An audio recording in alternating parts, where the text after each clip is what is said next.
আগামী 4 ডিসেম্বর লিবিয়ার মিশ্রতা এবং ত্রিপলি শহর থেকে যে সমস্ত ক্ষতিগ্রস্ত বিপদগ্রস্ত বাংলাদেশি ভাইদের ফ্রি ফ্লাইট হবে সরকার কর্তৃপক্ষের সার্বিক সহযোগিতায়।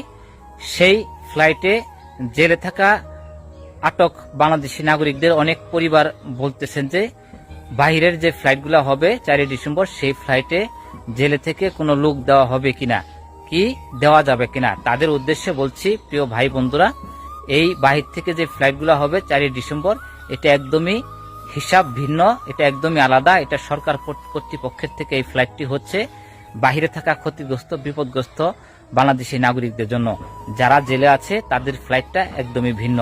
তাদের ফ্লাইটটা আন্তর্জাতিক সংস্থা IOM এর মাধ্যমে হয়ে থাকে এবং বাহির থেকে যে সরকার কর্তৃপক্ষের ফ্লাইট হচ্ছে সেটা শুধু বাহিরে যারা আছে তাদের জন্য। এখানে জেলে এবং বাহিরের কোনো সংযোগ নেই, দুটা আলাদা আলাদা পার্ট। আশা করি বুঝতে পেরেছেন। এবং জেলের ভিতরে যারা আছে তাজুরা জেলে ইনশাল্লাহ তাদেরও অতি শীঘ্রই আরেকটি ফ্লাইট হবে। সবাই ধৈর্য ধরুন। সবার জন্য দোয়া ও ভালোবাসা, শুভকামনা।